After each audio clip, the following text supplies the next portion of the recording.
ಸರ್ವ ಸೃಷ್ಟಿಕರ್ತನಾದ ತ್ರಯೇಕ ದೇವರ ಪರಿಶುದ್ಧ ನಾಮದಲ್ಲಿ ನಿಮ್ಮೆಲ್ಲರಿಗೂ ಸತ್ಯವೇದ ಅಧ್ಯಯನ ಕಾರ್ಯಕ್ರಮಕ್ಕೆ ಸುಸ್ವಾಗತ. ದೇವ ಮಕ್ಕಳೇ, ನಾವು ಕಳೆದ ಕಾರ್ಯಕ್ರಮದಲ್ಲಿ ಆದಿಕಾಂಡ ಪುಸ್ತಕದ 4 ಅಧ್ಯಾಯಗಳನ್ನು ಅಧ್ಯಯನ ಮಾಡಿದ್ದೇವೆ. ಇಂದು 5ನೇ ಅಧ್ಯಾಯವನ್ನು ಪೂರ್ಣವಾಗಿ ಅಧ್ಯಯನ ಮಾಡಲಿದ್ದೇವೆ. ದೇವರು ಕಾಯಿನನಿಗೆ 2ನೆಯ ಅವಕಾಶ ಕೊಟ್ಟದ್ದು, ಆದಾಗ್ಯೂ ಅವನು ತಮ್ಮನನ್ನು ಕೊಂದು ದೇವರಿಂದ ದೂರವಾಗಿದ್ದು, ನಂತರ ದೇವರಿಲ್ಲದ ನಾಗರಿಕತೆಯ ಜೀವಿತವನ್ನು ಪ್ರಾರಂಭಿಸಿದ್ದು, ಕಾಯಿನನ ಕುಟುಂಬ ಹಾಗೂ ವಂಶಾವಳಿ, ಹನೋಕ ಎಂಬ ಊರು, ಲೆಮೆಕನ ಕುಟುಂಬ, ಹೀಗೆ ಅನೇಕ ಅತಿ ವಿಶೇಷವಾದ ಸತ್ಯ ಸಂಗತಿಗಳನ್ನು ತಿಳಿದುಕೊಂಡೆವು. ಆದಿಕಾಂಡ ಪುಸ್ತಕವು ಅನೇಕ ಸಂಗತಿಗಳ ಪ್ರಾರಂಭವನ್ನು ತಿಳಿಸುತ್ತದೆ. ನಾಗರಿಕತೆ, ಸಂಗೀತ ವಾದ್ಯಗಳು, ಗುಡಾರಗಳಲ್ಲಿ ವಾಸ, ತಾಮ್ರದ ಆಯುಧಗಳ ತಯಾರಿಕೆ, ಬಹುಪತ್ನಿತ್ವ ಇತ್ಯಾದಿಗಳ ಪ್ರಾರಂಭವನ್ನು ನಾವು ಈ ಅಧ್ಯಾಯದಲ್ಲಿ ಗಮನಿಸಿದೆವು. ಇಲ್ಲೊಂದು ವಿಶೇಷವಾದ ಸಂಗತಿ ಉಂಟು.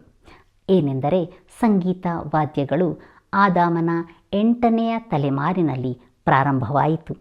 ಆದಿಕಾಂಡ 4ನೇ ಅಧ್ಯಾಯ 21ನೇ ವಚನದಲ್ಲಿ ಯೂಬಾಲನು ಕಿನ್ನರಿ ಕೊಳಲು ನುಡಿಸುವವರ ಮೂಲಪುರುಷನಾಗಿದ್ದನು ಎಂದು ನೋಡುತ್ತೇವೆ. ಆದರೆ ಆರಾಧನೆಯು 1ನೇ ತಲೆಮಾರಿನಲ್ಲಿಯೇ ಪ್ರಾರಂಭವಾಯಿತು. ಎನೋಷನ ಕಾಲದವರೆಗೆ ಯೆಹೋವನು ಎಂಬುದು ತಮ್ಮ ಸೃಷ್ಟಿಕರ್ತನ ಹೆಸರು ಎಂಬುದೂ ಸಹ ಅವರಿಗೆ ಗೊತ್ತಿರಲಿಲ್ಲ. ಆದಾಗ್ಯೂ ಆರಾಧನೆಯು ಏದೇನಿನಲ್ಲಿಯೇ ಪ್ರಾರಂಭವಾಗಿತ್ತು. ಆದಾಮನು ಏದೇನ್ ತೋಟದಲ್ಲಿದ್ದಾಗ ಅವನಿಗೆ ದೇವರ ಜೊತೆಯಲ್ಲಿ ಬಹಳ ಸುಂದರವಾದ ಒಡನಾಟವಿತ್ತು. ಇದೇ ಆರಾಧನೆಯ ನಿಜ ಸ್ವರೂಪ. ನಾವು ಯಾವುದೇ ರೀತಿಯಲ್ಲಿ ಆರಾಧನೆ ಮಾಡಿದರೂ ಅದು ನಮ್ಮನ್ನು ದೇವರ ಒಡನಾಟದಲ್ಲಿ ಆನಂದಿಸುವಂತೆ ಮಾಡಬೇಕು. ನಂಬಿಕೆಯಿಂದಲೇ ಹೇಬೇಲನು ಕಾಯಿನನ ಯಜ್ಞಕ್ಕಿಂತ ಶ್ರೇಷ್ಠವಾದ ಯಜ್ಞವನ್ನು ದೇವರಿಗೆ ಸಮರ್ಪಿಸಿದನು. ಅದರ ಮೂಲಕ ತಾನು ನೀತಿವಂತನು ಎಂದು ಸಾಕ್ಷಿ ಹೊಂದಿದನು. ದೇವರು ಅವನ ಕಾಣಿಕೆಗಳನ್ನು ಅಂಗೀಕಾರ ಮಾಡಿದ್ದೇ ಆ ಸಾಕ್ಷಿ. ಅವನು ಸತ್ತಿದ್ದರೂ ಅವನ ನಂಬಿಕೆಯ ಮೂಲಕ ಇನ್ನೂ ಮಾತನಾಡುತ್ತಾನೆ ಎಂದು ಇಬ್ರಿಯ 4:11 ನೋಡುತ್ತೇವೆ. ಪ್ರಿಯರೇ, ಕರ್ತನ ಮಹಾಕೃಪೆಯಿಂದ ನಮಗೆ ದೊರೆತಿರುವ ಈ ಧ್ಯಾನ ಸಮಯದಲ್ಲಿ ಆತನ ಪಾದದಲ್ಲಿ ಕುಳಿತು ಎಫೆಸ 5:27 ನೋಡುವಂತೆ ಆತನಿಂದ ವಾಕ್ಯೋಪದೇಶ ಸಹಿತವಾದ ಜಲಸ್ನಾನ ಮಾಡಿಸಿಕೊಂಡು ಶುದ್ಧರಾಗೋಣ. ನಿಮ್ಮನ್ನು ಪ್ರೀತಿಸುವ ತಂದೆ ದೇವರು ನಿಮ್ಮೊಂದಿಗೆ ಮಾತನಾಡಲು ಕಾದಿದ್ದಾನೆ.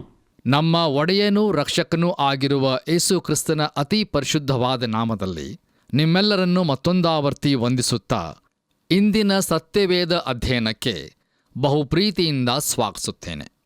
ಕಳೆದ ಕಾರ್ಯಕ್ರಮದಲ್ಲಿ ನಾವು 4ನೇ ಅಧ್ಯಾಯದ ಧ್ಯಾನವನ್ನು ಮುಕ್ತಾಯ ಮಾಡಿರುವೆವು. ಇಂದಿನ ಕಾರ್ಯಕ್ರಮದಲ್ಲಿ ನಾವು ಆದಿಕಾಂಡ ಪುಸ್ತಕದ 5ನೇ ಅಧ್ಯಾಯವನ್ನು ಧ್ಯಾನ ಮಾಡಿಕೊಳ್ಳೋಣ. ಆದಿಕಾಂಡ ಪುಸ್ತಕ 5ನೇ ಅಧ್ಯಾಯದ ಮುಖ್ಯ ಪ್ರಸ್ತಾಪವು ಆದಾಮನ ಜೀವನ ಚರಿತ್ರೆಯ ಅಂತಿಮ ಅಧ್ಯಾಯ, ಹನೋಕನ ರೋಮಾಂಚಕ ಕಥೆ ಮತ್ತು ಹನೋಕನಿಂದ ನೋಹನವರೆಗೆ ಇರುವ ವಂಶಾವಳಿ ಎಂಬುದಾಗಿ. ಕರ್ತನಲ್ಲಿ ಪ್ರಿಯ ದೇವಜನರೇ, ಆದಿಕಾಂಡ ಪುಸ್ತಕದ 1ನೇ ವಿಭಾಗದಲ್ಲಿ, ಅಂದರೆ 1ರಿಂದ 11 ಅಧ್ಯಾಯಗಳಲ್ಲಿ ನಾವು ಜಗತ್ತಿನ ಘಟನೆಗಳನ್ನು ಕುರಿತು ನೋಡುತ್ತೇವೆ. ಮೊದಲನೆಯದಾಗಿ ಸೃಷ್ಟಿಯು, ನಂತರ ಬೀಳುವಿಕೆ ಮತ್ತು ಈಗ 5ರಿಂದ 9 ಅಧ್ಯಾಯಗಳಲ್ಲಿ ಜಲಪ್ರಳಯವನ್ನು ನೋಡುತ್ತೇವೆ. ಈ 5ನೇ ಅಧ್ಯಾಯದಲ್ಲಿ ಆದಾಮನಿಂದ ಹಿಡಿದು ಸೇತನವರೆಗೂ ಇರುವ ಸಂತಾನಗಳ ಪುಸ್ತಕವನ್ನು ನಾವು ಹೊಂದಿರುತ್ತೇವೆ. ಕಾಯಿನನ ವಂಶಾವಳಿಯು ನಮಗೆ ಕೊಡಲ್ಪಟ್ಟಿತು ಮತ್ತು ಈಗ ಅದು ಬಿಡಲ್ಪಟ್ಟಿರುತ್ತದೆ. ಅದು ಮತ್ತೆ ದೈವಿಕ ವಂಶಾವಳಿಯನ್ನು ದಾಟುವಾಗ ಪ್ರಸ್ತಾಪಿಸಲ್ಪಡುತ್ತದೆ. ಇದು ಆದಿಕಾಂಡ ಪುಸ್ತಕದಲ್ಲಿ ಸ್ಥಾಪಿಸಲ್ಪಟ್ಟಿರುವ ಮಾದರಿಯಾಗಿರುತ್ತದೆ. ಪ್ರಿಯರೇ, ಒಂದು ರೀತಿಯಲ್ಲಿ ನಾವು ನೋಡುವಾಗ ಈ 5ನೇ ಅಧ್ಯಾಯವು ನಿರುತ್ಸಾಹಗೊಳಿಸುವ ಹಾಗೂ ನಿರಾಶೆಯ ಅಧ್ಯಾಯಗಳಲ್ಲಿ ಒಂದಾಗಿರುತ್ತದೆ. ಇದಕ್ಕೆ ಕಾರಣವೇನೆಂದರೆ, ಆದಿಕಾಂಡ ಪುಸ್ತಕ 2ನೇ ಅಧ್ಯಾಯ 17ನೇ ವಚನದಲ್ಲಿ ತಿಂದ ದಿನ ಸತ್ತೇ ಹೋಗುವಿ ಎಂಬುದಾಗಿ ದೇವರು ಆದಾಮನಿಗೆ ಹೇಳಿದನು ಮತ್ತು ಆದಾಮನ ಮಕ್ಕಳಾದ ಎಲ್ಲರೂ ಸತ್ತು ಹೋದರು. ಕೊರಿಂಥದವರಿಗೆ ಬರೆದ 1ನೇ ಪತ್ರಿಕೆ 15ನೇ ಅಧ್ಯಾಯ 22ನೇ ವಚನದಲ್ಲಿ ಅಪೊಸ್ತಲನಾದ ಪೌಲನು ಹೀಗೆ ಹೇಳುತ್ತಾನೆ: ಯಾವ ಪ್ರಕಾರ ಆದಾಮನ ಸಂಬಂಧದಿಂದ ಎಲ್ಲರೂ ಸಾಯುವರಾದರೋ ಅದೇ ಪ್ರಕಾರ ಕ್ರಿಸ್ತನ ಸಂಬಂಧದಿಂದ ಎಲ್ಲರೂ ಜೀವಿತರಾಗುವರು ಎಂಬುದಾಗಿ. ಬನ್ನಿರಿ ಪ್ರಿಯರೇ, ನಮ್ಮ ಇಂದಿನ ಧ್ಯಾನವನ್ನು ಆರಂಭಿಸುವ ಹಾಗೆ ದಯಮಾಡಿ ನಿಮ್ಮ ಸತ್ಯವೇದದಲ್ಲಿ ಆದಿಕಾಂಡ ಪುಸ್ತಕ 5ನೇ ಅಧ್ಯಾಯದ ಪ್ರಾರಂಭದ 2 ವಚನಗಳನ್ನು ನನ್ನೊಂದಿಗೆ ಗಮನಿಸಿರಿ.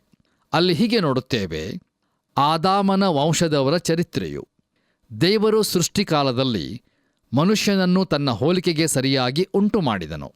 ಅವರನ್ನು ಗಂಡು ಹೆಣ್ಣಾಗಿ ಉಂಟು ಮಾಡಿದನು. ಇದಲ್ಲದೆ ಅದೇ ದಿವಸದಲ್ಲಿ ಅವರನ್ನು ಆಶೀರ್ವದಿಸಿ ಅವರಿಗೆ ಮನುಷ್ಯ ಎಂದು ಹೆಸರಿಟ್ಟನೋ ಎಂಬುದಾಗಿ. ಕರ್ತನಲ್ಲಿ ಪ್ರಿಯ ಆತ್ಮೀಯ ಬಂಧುಗಳೇ, ದೇವರು ಅವರನ್ನು ಆಶೀರ್ವದಿಸಿ ಅವರಿಗೆ ಮನುಷ್ಯ ಎಂದು ಹೆಸರಿಟ್ಟನು ಎಂಬುದಾಗಿ ಸತ್ಯವೇದವು ನಮಗೆ ತಿಳಿಸುತ್ತದೆ. ನೋಡಿರಿ, ಆತನು ಅವರನ್ನು ಆದಾಮರು, ಆದಾಮಳು ಎಂಬುದಾಗಿ ಹೇಳದೆ ಬರೀ ಆದಾಮ ಎಂಬ ಹೆಸರಿಟ್ಟನು ಎಂಬುದಾಗಿ ನಾವು ನೋಡುತ್ತೇವೆ. ಯಾಕೆಂದರೆ ಹವ್ವಳು ಅವನ ಉಳಿದ ಅರ್ಧ ಭಾಗವಾಗಿದ್ದಳು. ಕರ್ತನಲ್ಲಿ ಪ್ರಿಯರೇ, ಈ ವಾಕ್ಯ ಭಾಗದ ಆರಂಭದಲ್ಲಿ ನಾವು ಆದಾಮನ ವಂಶದವರ ಚರಿತ್ರೆಯು ಎಂಬುದಾಗಿ ನೋಡುತ್ತೇವೆ.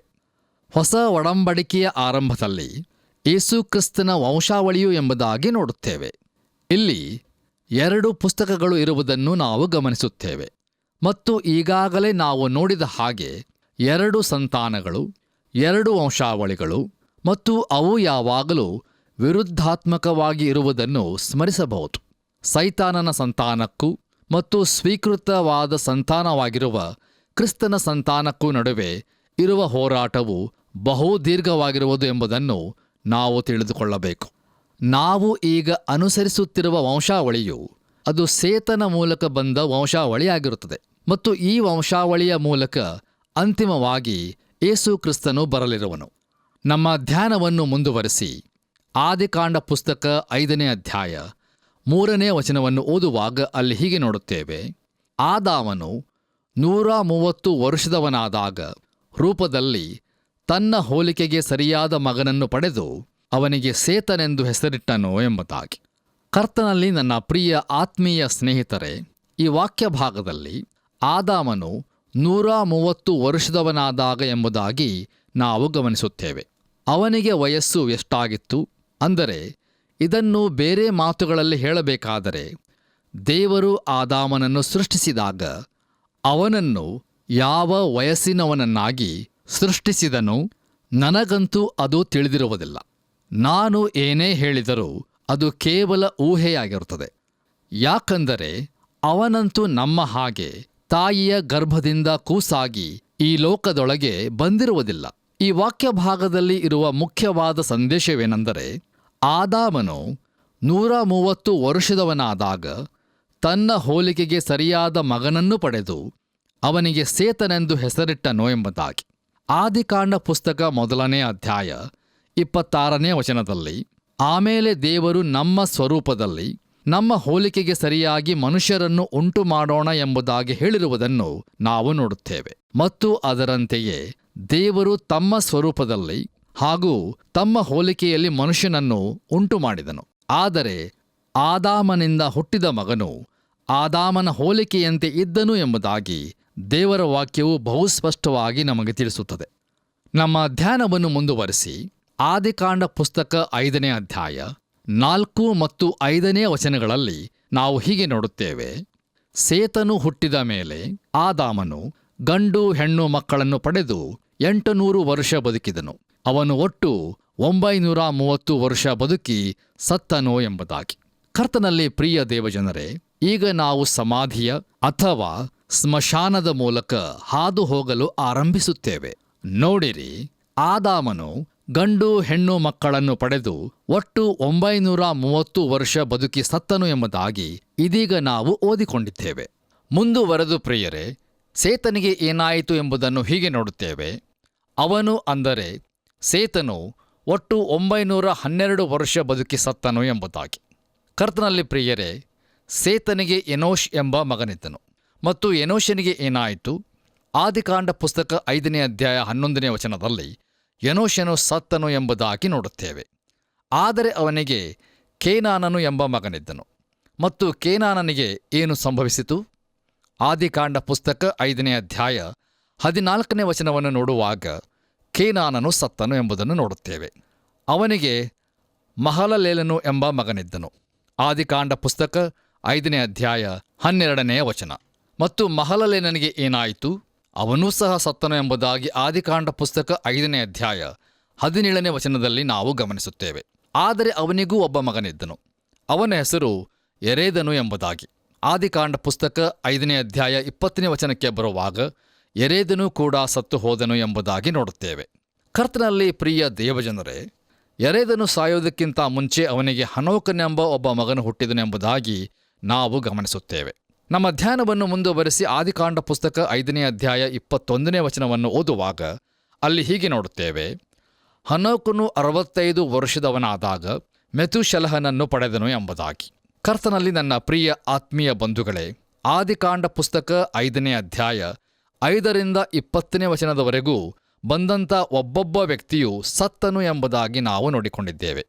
ಆದರೆ ಆದಿಕಾಂಡ ಪುಸ್ತಕ 5ನೇ ಅಧ್ಯಾಯ ಇಲ್ಲಿರುವಂಥ ಹನೋಕನೆಂಬ ವ್ಯಕ್ತಿಯು ಸತ್ತನೋ? ಇಲ್ಲ ಪ್ರಿಯರೇ, ಅವನು ಸಾಯಲಿಲ್ಲ.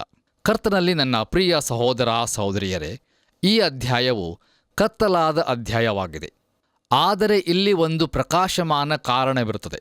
ನಮ್ಮ ಧ್ಯಾನವನ್ನು ಮುಂದುವರೆಸಿ ಆದಿಕಾಂಡ ಪುಸ್ತಕ 5ನೇ ಅಧ್ಯಾಯ 22ರಿಂದ 24 ವಚನಗಳನ್ನು ಓದುವಾಗ ಅಲ್ಲಿ ಹೀಗೆ ನೋಡುತ್ತೇವೆ: ಮೆತುಶೆಲಹನು ಹುಟ್ಟಿದ ಮೇಲೆ ಹನೋಕನು ಗಂಡು ಹೆಣ್ಣು ಮಕ್ಕಳನ್ನು ಪಡೆದು ದೇವರ ಅನ್ಯೋನ್ಯತೆಯಲ್ಲಿ 300 ವರ್ಷ ಬದುಕಿದನು.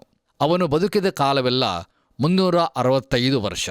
ಹನೋಕನು ದೇವರೊಂದಿಗೆ ಅನ್ಯೋನ್ಯವಾಗಿ ನಡೆದುಕೊಳ್ಳುತ್ತಾ ಇರುವಾಗ ದೇವರು ಅವನನ್ನು ಕರೆದುಕೊಂಡದ್ದರಿಂದ ಕಾಣದೇ ಹೋದನು ಎಂಬುದಾಗಿ.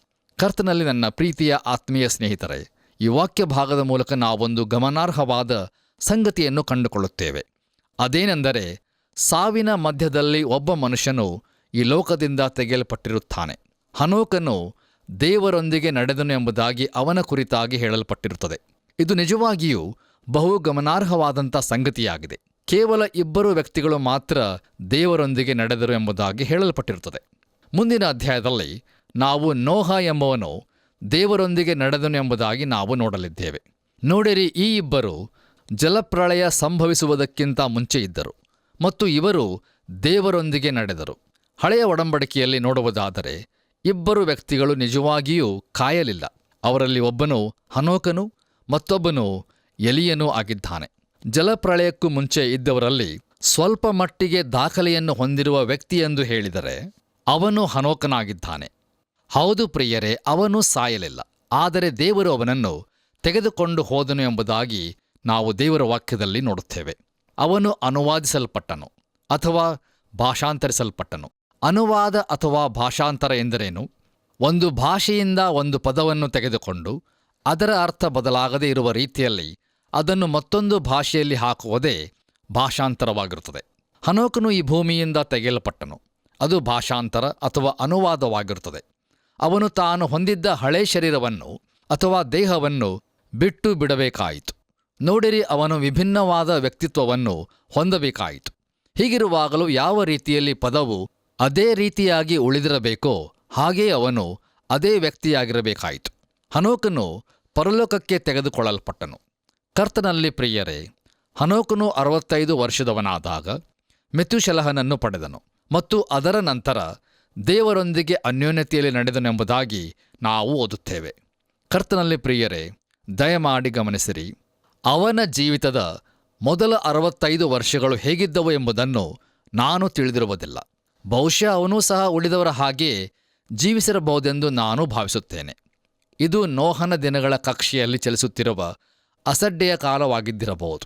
ಆದರೆ ಮೆತುಶೆಲಹನೆಂಬ ಹುಡುಗನು ಹುಟ್ಟಿದ ಮೇಲೆ ಹನೋಕನ ನಡೆಯು ಮಾರ್ಪಾಟುಗೊಂಡಿತು. ಆ ಕೂಸು ಹನೋಕನನ್ನು ದೇವರ ಕಡೆಗೆ ತಿರುಗಿಸಿತು. ಕೆಲವೊಮ್ಮೆ ದೇವರು ಒಂದೇ ಕುಟುಂಬದಲ್ಲಿ ಇದೇ ಉದ್ದೇಶಕ್ಕಾಗಿ ಮಗುವನ್ನು ಹಾಕುತ್ತಾನೆ.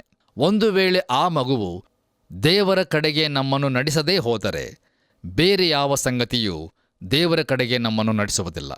ಹನೋಕನು ಮೆತುಶೆಲಹನನ್ನು ಪಡೆದ ಮೇಲೆ 300 ವರ್ಷಗಳ ಕಾಲ ದೇವರೊಂದಿಗೆ ಅನ್ಯೋನ್ಯತೆಯಲ್ಲಿ ನಡೆದನು ಮತ್ತು ಆ 300 ವರ್ಷಗಳ ಸಮಯದಲ್ಲಿ ಅವನು ಇತರ ಗಂಡು ಹೆಣ್ಣು ಮಕ್ಕಳನ್ನು ಪಡೆದನು ಎಂಬುದಾಗಿ ನಾವು ತಿಳಿದುಕೊಳ್ಳುತ್ತೇವೆ. ಕರ್ತನಲ್ಲಿ ಪ್ರಿಯರೇ, ಇಷ್ಟು ವರ್ಷಗಳ ಕಾಲ ಹನೋಕನು ಈ ಭೂಮಿಯ ಮೇಲೆ ಜೀವಿಸಿದನು. ಆದರೆ ಅವನು ಸಾಯಲಿಲ್ಲ. ಯಾಕೆಂದರೆ ಹನೋಕನು ದೇವರೊಂದಿಗೆ ಅನ್ಯೋನ್ಯವಾಗಿ ನಡೆದುಕೊಳ್ಳುತ್ತಾ ಇರುವಾಗ ದೇವರು ಅವನನ್ನು ಕರೆದುಕೊಂಡದ್ದರಿಂದ ಕಾಣದೇ ಹೋದನು ಎಂಬುದಾಗಿ ಸತ್ಯವೇದದಲ್ಲಿ ಬರೆಯಲ್ಪಟ್ಟಿರುತ್ತದೆ. ಕರ್ತನಲ್ಲಿ ನನ್ನ ಪ್ರಿಯ ಸಹೋದರ ಸಹೋದರಿಯರೇ, ಇದನ್ನು ವಿವರಿಸಲು ನನಗೆ ತಿಳಿದಿರುವ ಏಕೈಕ ಮಾರ್ಗವು ಭಾನುವಾರ ಪಾಠಶಾಲೆಯಿಂದ ಮನೆಗೆ ಹಿಂತಿರುಗಿದ ಒಬ್ಬ ಚಿಕ್ಕ ಹುಡುಗಿಯ ಕಥೆಯ ಮೂಲಕವಾಗಿರುತ್ತದೆ. ಆ ಚಿಕ್ಕ ಹುಡುಗಿಯು ತನ್ನ ತಾಯಿಗೆ ಅಂದು ಭಾನುವಾರ ಪಾಠಶಾಲೆಯಲ್ಲಿ ಹನೋಕನು ಮತ್ತು ಅವನು ದೇವರೊಂದಿಗೆ ಹೇಗೆ ನಡೆದನು ಎಂಬ ಕಥೆಯನ್ನು ಹೇಳಿರುವುದರ ಕುರಿತು ತಿಳಿಸಿದಳು. ಅದಕ್ಕೆ ತಾಯಿಯು ಹನೋಕನ ವಿಷಯದಲ್ಲಿ ಏನು ಹೇಳಿದರು ಎಂಬುದಾಗಿ ಪ್ರಶ್ನಿಸಿದಳು.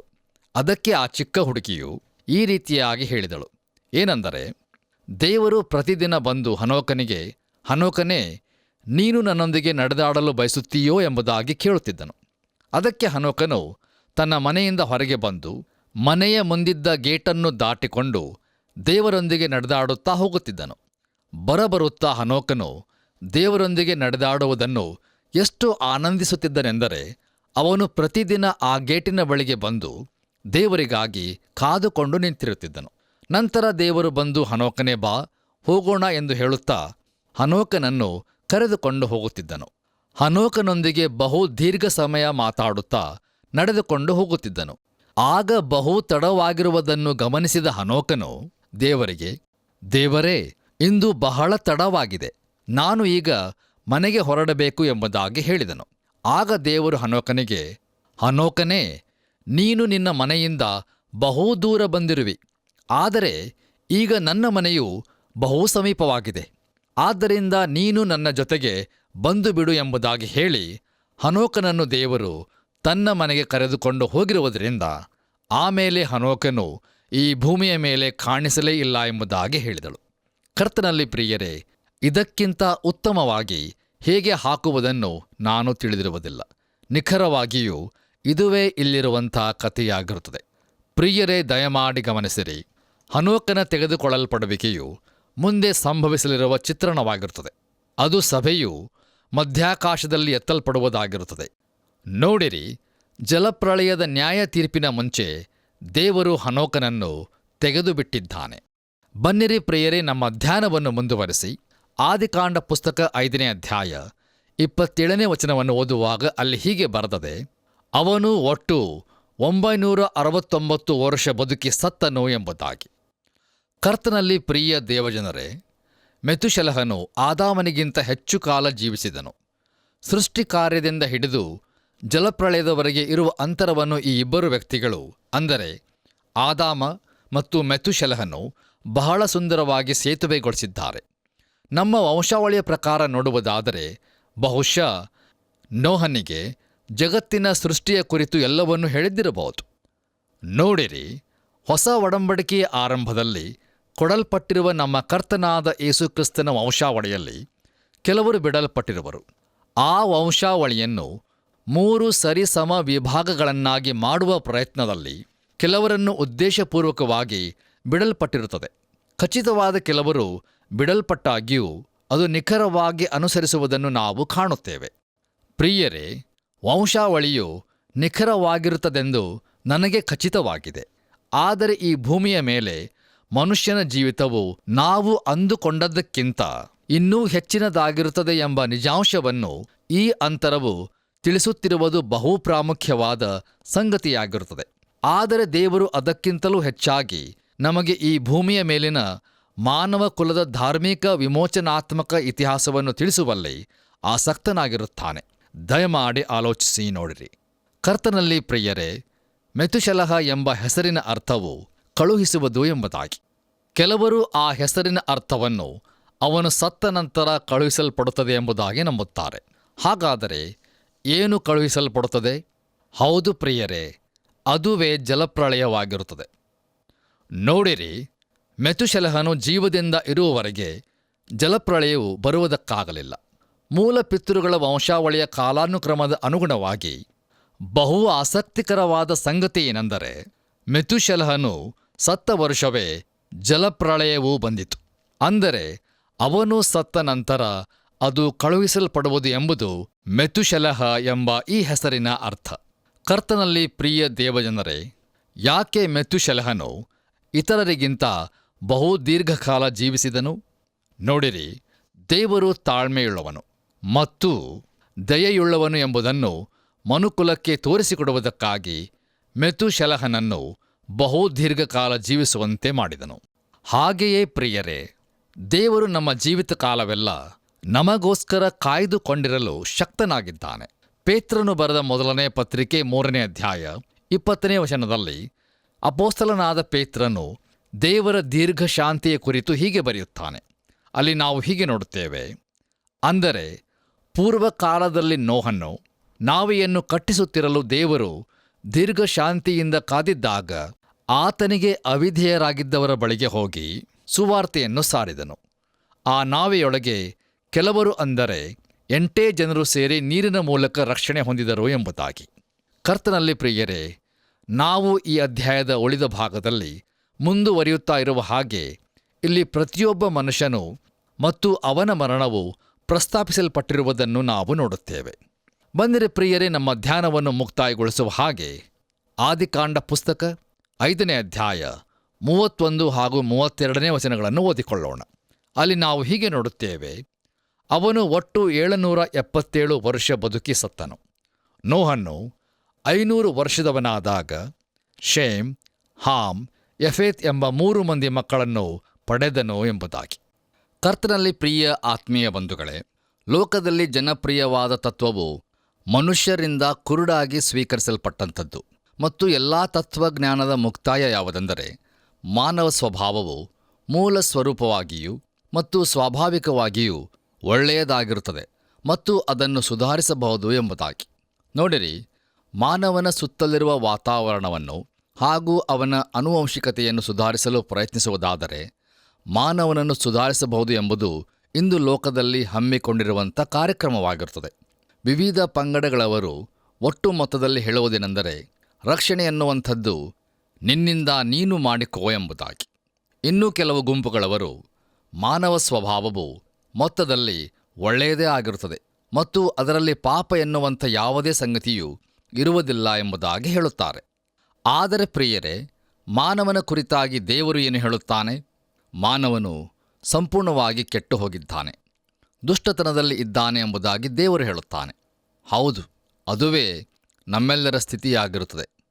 ರೋಮಾಪುರದವರೆಗೆ ಬರೆದ ಪತ್ರಿಕೆ 3ನೇ ಅಧ್ಯಾಯ 10ನೇ ವಚನದಲ್ಲಿ ನಾವು ಹೀಗೆ ನೋಡುತ್ತೇವೆ: ನೀತಿವಂತನೂ ಇಲ್ಲ, ಒಬ್ಬನಾದರೂ ಇಲ್ಲ ಎಂಬುದಾಗಿ. ಅದು ದೇವರ ವಾಕ್ಯದ ಅಂದಾಜು ಆಗಿರುತ್ತದೆ. ಅದಕ್ಕಾಗಿ ನಾವು ದೇವರ ವಾಕ್ಯವನ್ನು ಸ್ವೀಕರಿಸಿಕೊಳ್ಳಲು ಮನಸ್ಸು ಮಾಡೋರಾಗಿದ್ದರೆ ಅದು ನಮಗೆ ಜೀವನದ ನಿಜವಾದ ವಿಚಾರವನ್ನು ಇತರರು ಕೊಡುವುದಕ್ಕಿಂತಲೂ ಉತ್ತಮವಾಗಿ ಕೊಡುವಂಥದ್ದಾಗಿರುತ್ತದೆ. ಪ್ರಿಯರೇ, ಇಲ್ಲಿ ನಾವು ಮಾನವ ಕುಲವನ್ನು ನೋಡುತ್ತಾ ಇದ್ದೇವೆ ಮತ್ತು ದೈವಿಕ ವಂಶಾವಳಿಯನ್ನು ಈಗ ನಾವು ಅನುಸರಿಸುತ್ತಾ ಇದ್ದೇವೆ. ಅದು ನಮ್ಮನ್ನು ಎಲ್ಲಿಗೆ ನಡೆಸುತ್ತದೆ? ಅದು ನಮ್ಮನ್ನು ಈ ಲೋಕದ ಮೇಲಿನ 1000 ವರ್ಷಕ್ಕೆ ನಡೆಸುವಂಥದ್ದಾಗಿದೆಯೋ? ದಯಮಾಡಿ ಆಲೋಚಿಸಿ ನೋಡಿರಿ. ಈ ವಾಕ್ಯ ಸಂದೇಶವನ್ನು ಆಲಿಸುತ್ತಿರುವಂಥ ನನ್ನ ಪ್ರಿಯ ಸಹೋದರ ಸಹೋದರಿಯರೇ, ಅಪೊಸ್ತಲನಾದ ಪೌಲನು ಕೊರಿಂಥದವರಿಗೆ ಬರೆದ 2ನೇ ಪತ್ರಿಕೆ 13ನೇ ಅಧ್ಯಾಯ 5ನೇ ವಚನದಲ್ಲಿ ಹೀಗೆ ಹೇಳುತ್ತಾನೆ: ಕ್ರಿಸ್ತ ನಂಬಿಕೆಯಲ್ಲಿದ್ದೀರೋ ಇಲ್ಲವೋ ಎಂದು ನಿಮ್ಮನ್ನು ನೀವೇ ಪರೀಕ್ಷಿಸಿಕೊಳ್ಳಿರಿ, ನಿಮ್ಮನ್ನು ಪರಿಶೋಧಿಸಿಕೊಳ್ಳಿರಿ ಎಂಬುದಾಗಿ.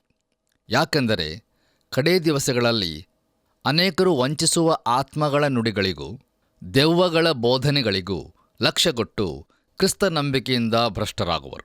ನೋಡಿರಿ, ನಾವು ಪವಿತ್ರಾತ್ಮನಿಂದ ಶುದ್ಧೀಕರಿಸಲ್ಪಟ್ಟವರಾಗಿ ಸತ್ಯದ ಮೇಲೆ ನಂಬಿಕೆಯನ್ನಿಟ್ಟು ರಕ್ಷಣೆಯನ್ನು ಪಡೆಯುವುದಕ್ಕಾಗಿ ದೇವರು ನಮ್ಮನ್ನು ಆದಿಯಿಂದ ಆರಿಸಿಕೊಂಡಿದ್ದಾನೆ. ಆದ್ದರಿಂದ ನಮ್ಮಲ್ಲಿ ಜೀವ ಸ್ವರೂಪನಾದ ದೇವರನ್ನು ಬಿಟ್ಟು ಹೋಗುವ ಅಪನಂಬಿಕೆಯುಳ್ಳ ಕೆಟ್ಟ ಹೃದಯವು ನಮ್ಮಲ್ಲಿ ಇರಬಾರದು. ಆದ್ದರಿಂದ ಈ ಸಮಯದಲ್ಲಿ ನಮ್ಮನ್ನು ನಾವು ಪರೀಕ್ಷಿಸಿಕೊಳ್ಳೋಣ. ದೇವರು ನಮಗೆ ಕೃಪೆಯ ಮೇಲೆ ಕೃಪೆಯನ್ನು ಅನುಗ್ರಹಿಸುತ್ತಾ ಬಂದಿದ್ದಾನೆ. ಆದ್ದರಿಂದ ಪ್ರಿಯರೇ, ಕೃಪಾ ಸಮಯವಿರಲಾಗಿ ಆತನ ಜೀವವುಳ್ಳ ವಾಕ್ಯಗಳನ್ನು ಮತ್ತು ಆತನ ವಾಗ್ದಾನಗಳನ್ನು ನಂಬೋಣ ಮತ್ತು ಯೇಸು ಕ್ರಿಸ್ತನನ್ನು ನಮ್ಮ ಸ್ವಂತ ರಕ್ಷಕನೆಂದು ನಂಬಿ ಆತನನ್ನು ನಮ್ಮ ಹೃದಯಗಳಲ್ಲಿ ಅಂಗೀಕರಿಸಿಕೊಂಡು ಆತನು ಅನುಗ್ರಹಿಸುವ ಸಕಲ ಆತ್ಮೀಕ ಆಶೀರ್ವಾದಗಳಿಗೆ ಪಾತ್ರರಾಗೋಣ. ಹಾಗಾಗುವಂತೆ ದೇವರು ನಿಮ್ಮೆಲ್ಲರನ್ನು ಆಶೀರ್ವದಿಸಿ ಬಲಪಡಿಸಿ ನಡೆಸಲಿ. ಕರ್ತನ ಕೃಪೆಯು ಸದಾ ನಿಮ್ಮೊಂದಿಗಿರಲಿ. ಆದಿಕಾಂಡ 5ನೇ ಅಧ್ಯಾಯ ಪೂರ್ಣವಾಗಿ ಅಧ್ಯಯನ ಮಾಡಿದೆವು. ಇದು ಅತ್ಯಂತ ಆಸಕ್ತಿಕರವಾದ ಅಧ್ಯಾಯಗಳಲ್ಲಿ ಒಂದು ಎಂದು ನಾನು ಭಾವಿಸುತ್ತೇನೆ. ಯಾಕೆಂದರೆ ಇದರಲ್ಲಿ ಜಲಪ್ರಳಯದ ಮುಂಚಿನ ಮೊದಲ 10 ತಲೆಮಾರುಗಳ ಕುರಿತು ನೋಡುತ್ತೇವೆ. ಈ 10 ಜನರ ಹೆಸರುಗಳು, ಅವರ ಆಯುಷ್ಕಾಲ, ಎಷ್ಟನೇ ವಯಸ್ಸಿನಲ್ಲಿ ಅವರಿಗೆ ಮೊದಲ ಮಗ ಜನಿಸಿದನು, ಹೀಗೆ ಹಲವಾರು ಸಂಗತಿಗಳು ಇದರಲ್ಲಿತ್ತು. ಪ್ರಿಯ ದೇವಮಕ್ಕಳೇ, ಇಷ್ಟೆಲ್ಲ ವಿವರಣೆಯನ್ನು ದೇವರು ಮಾತ್ರ ನೆನಪಿಟ್ಟುಕೊಳ್ಳಲು ಸಾಧ್ಯ. ಆದಿಕಾಂಡ ಪುಸ್ತಕವನ್ನು ಬರೆದ ಮೋಶೆಗಂತೂ ಇದು ತಿಳಿದಿರಲು ಸಾಧ್ಯವೇ ಇಲ್ಲ. ದೇವರು ಇವೆಲ್ಲವನ್ನು ಇಷ್ಟು ಗಮನವಿಟ್ಟು ಬರೆಸಿರುವುದರಲ್ಲಿ ಆತನು ನಮ್ಮ ಪ್ರತಿಯೊಂದು ವಿಷಯಗಳಲ್ಲಿ ಆಸಕ್ತನಾಗಿದ್ದಾನೆ ಎಂಬುದು ಸಾಬೀತಾಗುತ್ತದೆ. ಕ್ಯಾಲೆಂಡರ್ ಇಲ್ಲದ ಆ ದಿನಗಳಲ್ಲಿ ಆಯುಷ್ಕಾಲಗಳನ್ನು ಬರೆಸಿಟ್ಟಿರುವುದು ಎಂಥ ಆಶ್ಚರ್ಯಕರ ಸಂಗತಿಯಲ್ಲವೇ? ಇಷ್ಟು ಮಾತ್ರವಲ್ಲದೆ ಈ ಅಧ್ಯಾಯದಲ್ಲಿ ನಾವು ಮುಂದೆ ನಡೆಯಲಿರುವ ಎತ್ತಲ್ಪಡುವಿಕೆಯ ಮೊದಲ ಉದಾಹರಣೆ ಹನೋಕನನ್ನು ನೋಡುತ್ತೇವೆ. ಈ ಭೂಮಿಯ ಮೇಲೆ ಅತಿ ದೀರ್ಘಕಾಲ ಜೀವಿಸಿದ ಮೆತೂಷಲಹ 500 ವರ್ಷದವನಾದ ನೋಹನು 3 ಮಕ್ಕಳನ್ನು ಪಡೆದುಕೊಂಡದ್ದು, ಇಂತಹ ಅತ್ಯದ್ಭುತ ಸಂಗತಿಗಳನ್ನು ನೋಡಿದೆವು. ಹನೋಕನ ವಿಷಯದಲ್ಲಿ ಯೂದ 1ನೇ ಅಧ್ಯಾಯ 14-15 ವಚನಗಳಲ್ಲಿ ಹೀಗೆ ನೋಡುತ್ತೇವೆ. ಇಂಥವರ ವಿಷಯದಲ್ಲೇ ಆದಾಮನಿಗೆ 7ನೇ ತಲೆಯವನಾದ ಹನೋಕನು, ಇಗೋ, ಕರ್ತನು ಲಕ್ಷಾಂತರ ಪರಿಶುದ್ಧ ದೂತರನ್ನು ಕೂಡಿಕೊಂಡು ಎಲ್ಲರಿಗೂ ನ್ಯಾಯ ತೀರಿಸುವುದಕ್ಕೂ ಭಕ್ತಿಹೀನರೆಲ್ಲರೂ ಮಾಡಿದ ಭಕ್ತಿಯಿಲ್ಲದ ಎಲ್ಲ ಕೃತ್ಯಗಳ ವಿಷಯವಾಗಿ ಮತ್ತು ಭಕ್ತಿಯಿಲ್ಲದ ಪಾಪಿಷ್ಠರು ತನ್ನ ಮೇಲೆ ಹೇಳಿದ ಎಲ್ಲ ಕಠಿಣವಾದ ಮಾತುಗಳ ವಿಷಯವಾಗಿ ಅವರನ್ನು ಖಂಡಿಸುವುದಕ್ಕೂ ಬಂದನು ಎಂದು ಪ್ರವಾದಿಸಿದನು. ಹೌದು, ಹನೋಕನು ಪ್ರವಾದಿಸಿದನು. ಅವನು ಕರ್ತನ 2ನೇ ಬರೋಣ ಹಾಗೂ ನ್ಯಾಯ ತೀರ್ವಿಕೆಯ ವಿಚಾರದಲ್ಲಿ ಪ್ರವಾದಿಸಿದನು. ಪ್ರಿಯರೇ, ಆದಾಮನ 7ನೇ ತಲೆಯವನ ಸಮಯದಲ್ಲಿಯೇ ನ್ಯಾಯ ತೀರ್ವಿಕೆಯ ವಿಚಾರವನ್ನು ದೇವರು ಹೇಳಿಸಿದ್ದನ್ನು ನೋಡುವಾಗ ಎತ್ತಲ್ಪಡುವಿಕೆಯ ಹೊಸ್ತಿಲಲ್ಲಿರುವ ನಮಗೆ ಇದು ಒಂದು ಎಚ್ಚರಿಕೆಯಾಗಿದೆ. ವಾಕ್ಯವನ್ನು ಅಧ್ಯಯನ ಮಾಡಿದ್ದೇವೆ.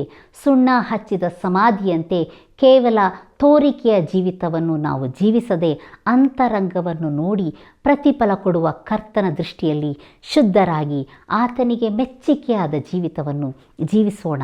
ತಿರುಗಿ ಬೇಗ ಬರುತ್ತೇನೆ ಎಂದು ವಾಗ್ದಾನ ಮಾಡಿರುವ ನಮ್ಮ ಯೇಸು ಕರ್ತನ ಕೃಪಾಶೀರ್ವಾದ ನಿಮ್ಮೆಲ್ಲರ ಮೇಲೆ ಇರಲಿ.